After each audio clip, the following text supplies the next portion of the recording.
आप सभी को जय माता की। आज आपके सामने धनु राशि से लेकर शेष राशियों के 2023 के राशिफल को प्रस्तुत करूंगा। एक बार फिर से आपको बता दूं कि यह राशिफल सामान्य ज्ञान के लिए होता है। आपके कुंडली के ग्रह गोचर, लग्न की स्थिति और विंशोत्तरी आदि महादशा आपको अलग से प्रभावित कर सकती हैं और इन राशिफलों से हो सकता है कि आपके राशिफल का मिलान अक्षरशः न हो। यदि आप व्यक्तिगत रूप से जानकारी चाहते हैं तो वीडियो में दिए गए मोबाइल नंबर पर व्यक्तिगत रूप से अपॉइंटमेंट लेकर और आप संपर्क करके अपने कुंडली के विषय में विस्तृत जानकारी प्राप्त कर सकते हैं। अब चर्चा करते हैं धनु राशि वालों की। धनु राशि वालों को यदि पहले से सांस की समस्या है, यानी फेफड़े से संबंधित कुछ भी समस्या पहले से है, तो उसमें थोड़ी सी वृद्धि हो सकती है। इतना ही नहीं, पैरों में भी छोटे मोटे चोट लगने की संभावना दिख रही है, इसीलिए आपको थोड़ी सावधानी अवश्य रखनी चाहिए। गले से संबंधित या कोरोना से संबंधित आपको समस्याएं पहले हुई हैं तो इसका इफेक्ट आपके ऊपर दिख सकता है, इसीलिए इसके प्रति भी आपको थोड़ी सी सावधानी अवश्य रखनी चाहिए। शिक्षा के दृष्टिकोण से यह वर्ष आपके लिए सामान्य रहने वाला है। मेहनत के अनुकूल थोड़ी सी कम सफलता मिलेगी, इसीलिए यदि आप अच्छी सफलता चाहते हैं तो आपको सामान्य से अधिक प्रयत्न भी करना पड़ेगा। शिक्षा के प्रति उत्साह में कमी आपको थोड़ा परेशान कर सकती है। यदि आप प्रतियोगी परीक्षाओं की तैयारी कर रहे हैं तो आपको और भी अधिक ध्यान से पढ़ाई में मन लगाना चाहिए। करियर के हिसाब से यह वर्ष अप्रैल के बाद आपके लिए अच्छी संभावनाएं लाने वाला है। तब तक आपको थोड़ी सी धैर्य रखनी चाहिए और वर्तमान नौकरी छोड़ने का प्रयत्न नहीं करना चाहिए। यदि वर्तमान नौकरी आप छोड़ते हैं तो शायद अप्रैल तक आपको बेरोजगार ही होकर बैठना पड़े। इसलिए कोशिश करिए कि अप्रैल तक आप नौकरी परिवर्तन की न सोचें और अप्रैल का इंतजार करें। दाम्पत्य जीवन के हिसाब से यह वर्ष आपके लिए अच्छा रहने वाला है और आपका मनचाहा जगह विवाह भी हो सकता है। दाम्पत्य जीवन में कुछ खुशियां आ सकती हैं, किंतु कुछ गलतफहमियां, यानी यदि आपका विवाह हो चुका है तो आपको दाम्पत्य जीवन में गलतफहमियों से बचना चाहिए, वह आपके लिए बहुत ही कष्टकारक हो सकता है।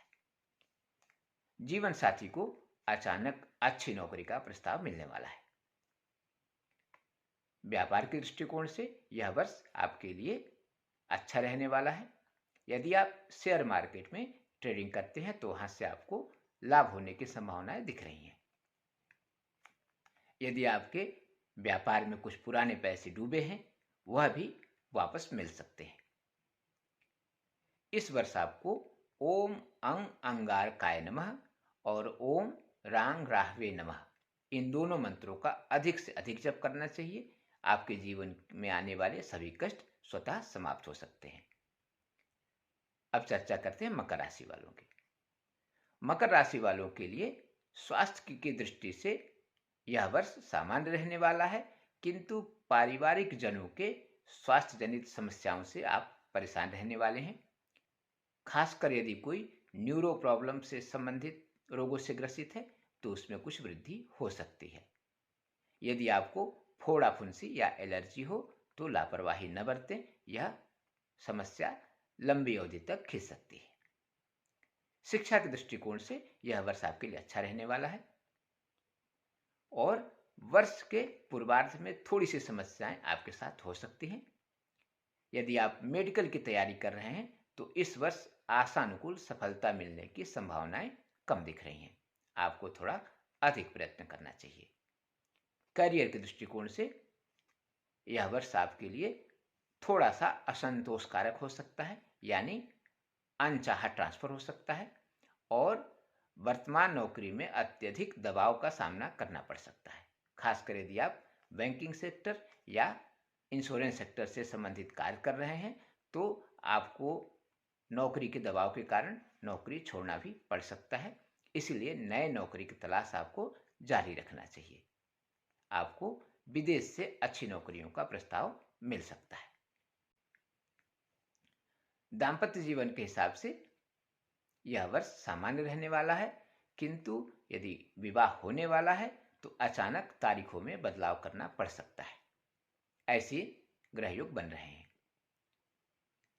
यदि आप शादीशुदा हैं और महिला हैं तो आपको अपने जीवन में यानी दाम्पत्य जीवन में कुछ अस्थिरता का सामना करना पड़ सकता है, यानी अनावश्यक कारणों से भागम भाग की स्थिति बनी रहेगी। व्यापारिक दृष्टिकोण से इस वर्ष जोखिम लेना आपके लिए उचित नहीं है। यदि आप व्यापारी हैं तो आपको कोई भी बड़ा जोखिम इस वर्ष नहीं लेना चाहिए। 22 अप्रैल के पहले तक का समय आपके अनुकूल रहेगा, लेकिन उसके बाद आपकी सावधानी बढ़ जानी चाहिए। इस वर्ष आपको ओम बुम बुधाय नमः इस मंत्र का नियम 3 माला जप करते रहना चाहिए और प्रति शनिवार को सुंदरकांड का पाठ अवश्य करना चाहिए, वह भी सूर्यास्त के बाद। संभव हो सके तो 3 या 7 शनिवार तक छायादान आपको जरूर करना चाहिए। इससे आपके सारे कष्ट दूर हो सकते हैं। अब चर्चा कर लेते हैं कुंभ राशि वालों। कुंभ राशि वालों के लिए स्वास्थ्य के दृष्टिकोण से 2023 सामान्य रहने वाला है। जल से संबंधित रोग आपको थोड़े बहुत परेशान कर सकते हैं। यदि हृदय रोग से पहले से आप ग्रसित हैं तो आपको सावधानी रखना चाहिए। आपको जलयान या नौका विहार आदि से बचना चाहिए, यह आपके लिए नुकसानदायक हो सकता है। शिक्षा के दृष्टिकोण से 2023 आपके लिए अच्छा रहने वाला है, खासकर यदि आप आर्थिक क्षेत्र या बैंकिंग की तैयारी कर रहे हैं तो आपको अच्छी सफलता मिल सकती है। करियर के हिसाब से यह वर्ष आपके लिए थोड़ा सा विवादों भरा हो सकता है, यानी कार्य क्षेत्र में विवाद की स्थिति बन सकती है। दबाव और ट्रांसफर का सामना भी करना पड़ सकता है। प्रमोशन में अचानक रुकावट आ सकती है, इसीलिए करियर के प्रति थोड़ा अधिक ही सावधान रहना चाहिए।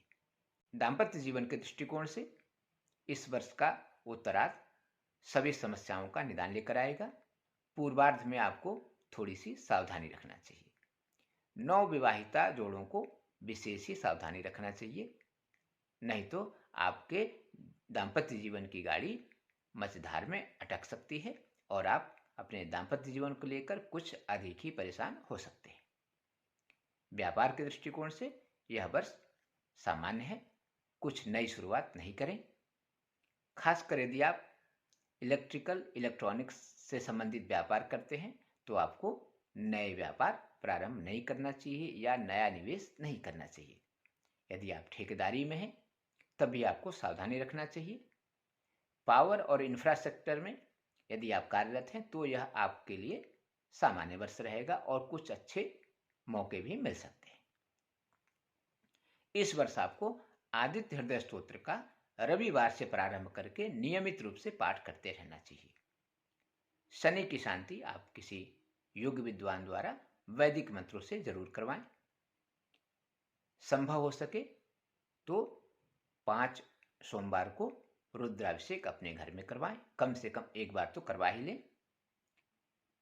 और उत्तम फल चाहते हैं तो शमी पत्र से शतार्चन यानी शंकर जी के 108 नामों से शतार्चन करवाएं, यह आपके जीवन के सभी कष्टों को दूर कर सकता है।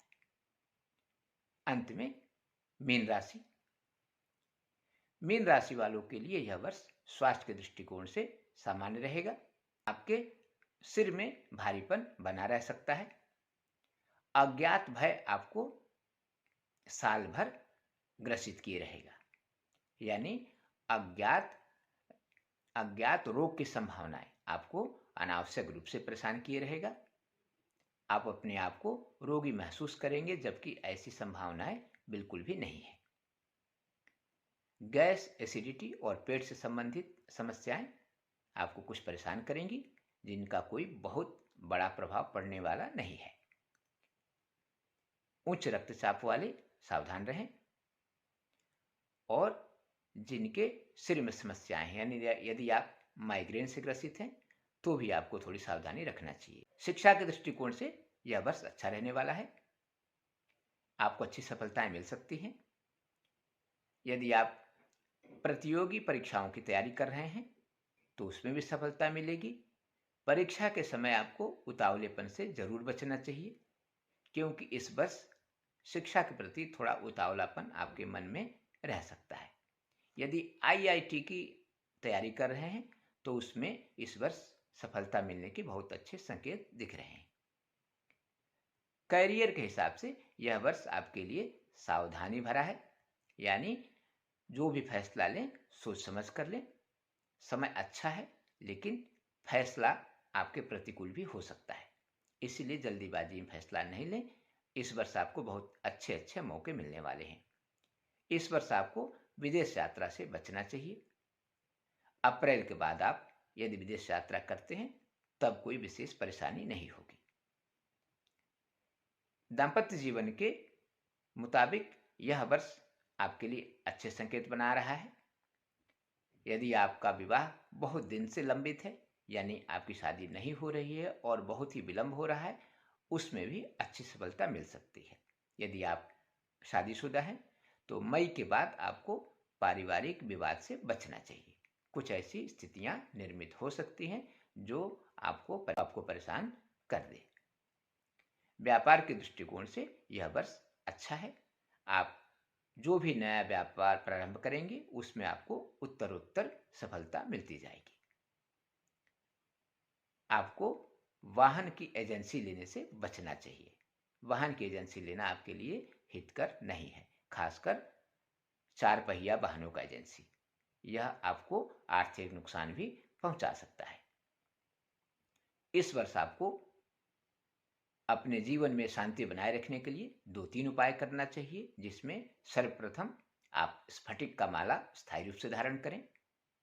शिव पंचाक्षर स्तोत्र का आप नियमित पाठ करें या श्रवण करें। ओम सोम सोमाय नमः इस मंत्र का नियमित 3 माला जप अवश्य करें। और यदि संभव हो सके तो प्रति गुरुवार विष्णु सहस्रनाम का 1 बार पाठ अवश्य करें। यदि आप इतना करते रहेंगे तो आपको अपने कष्ट की अनुभूति बिल्कुल भी नहीं होगी और 2023 आपके लिए मंगलकारी भी हो सकता है। आज के लिए बस इतना ही। नमस्कार।